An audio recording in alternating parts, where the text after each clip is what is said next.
కుంభరాశి ధనిష్ట 3-4 పాదాలు, శతభిషం, పూర్వభాద్ర 1-2-3 పాదాలలో పుట్టినటువంటి జాతకులు.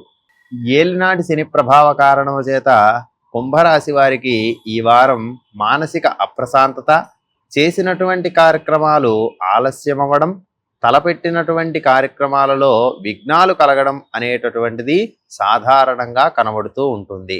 దేశ సంచారం చేయడం, శారీరకమైనటువంటి రోగాలు కలగడం, అలాగే మానసికంగా కూడా చిన్నపాటి ఇబ్బందులు ఎదుర్కొనడానికి ఈ వారం అవకాశం ఉంటుంది. మీరు చేసేటటువంటి పనిలో కృషికి తగినటువంటి లాభం ఈ వారం కనబడుతుంది. కష్టపడినటువంటి కష్టానికి విలువ తెలుసుకుంటారు. అలాగే చేతికి కాలికి సంబంధించినటువంటి చిన్నపాటి గాయాలు, దెబ్బలు తగలడానికి అవకాశం ఉంది. కాబట్టి చేసే పనిలో తగిన జాగ్రత్తలు తీసుకోవడం ఎంతైనా అవసరం. వృధా కలహాలు ఏర్పడుతుంటాయి. కార్యక్రమాలలో అపజయం పొందుతూ ఉంటాయి. నిర్ణయాలు తీసుకునేటప్పుడు సరైన నిర్ణయాలు తీసుకోకపోవడం వల్ల భవిష్యత్తు కార్యాచరణలో ఇబ్బందులు తలెత్తడానికి అవకాశం ఉంటుంది. ఈ వారం చేసేటటువంటి నిర్ణయాలు సఫలీకృతం కాకపోవడం వలన కుంభరాశి వారు మానసికమైనటువంటి చింతలకు గురి అవుతూ ఉంటారు.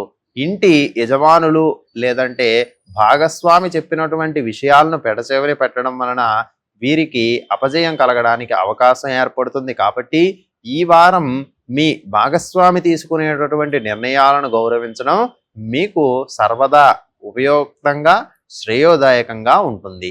నవమస్థానంలో శుక్రుని యొక్క సంచారం వలన మంచిగా గురుభక్తి, శారీరకమైనటువంటి ఆనందం కూడా కొంతవరకు కలగడానికి అవకాశం ఉంటుంది. మంచి ప్రయత్నంతో చేసేటటువంటి పనులు, కార్యక్రమాలు జయప్రదం అవుతాయి. మీ యొక్క బుద్ధి కుశలత చేత మీరు తీసుకునేటటువంటి నిర్ణయాలు కొంతవరకు మీ జీవితంలో మంచి వైపు నడవడానికి అవకాశం ఏర్పడుతుంది. గురువులు, పండితులు, మీ యొక్క తల్లిదండ్రుల చేత మంచి ఆశీస్సులు పొందినప్పుడు మీరు చేసేటటువంటి అన్ని పనులలో విజయం అనేటటువంటిది తనంతట తానే ఏర్పడడానికి అవకాశం ఉంటుంది. గురువు షష్టమ స్థానంలో సంచారం చేయడం వలన మీ యొక్క దగ్గర బంధువులతో ఇబ్బందులు ఏర్పడడానికి, తద్వారా మానసికమైనటువంటి కలహాలు జరగడానికి, మానసికంగా మీరు ఇబ్బంది పడడానికి కూడా అవకాశం ఉంటుంది.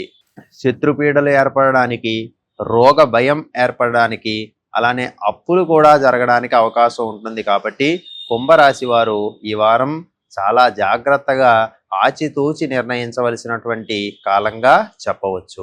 ఈ వారం కుంభరాశి వారు శివప్రీతికై సోమవార వ్రతాన్ని చేయడము ఎంతో ఉపయోగంగా చెప్పబడింది.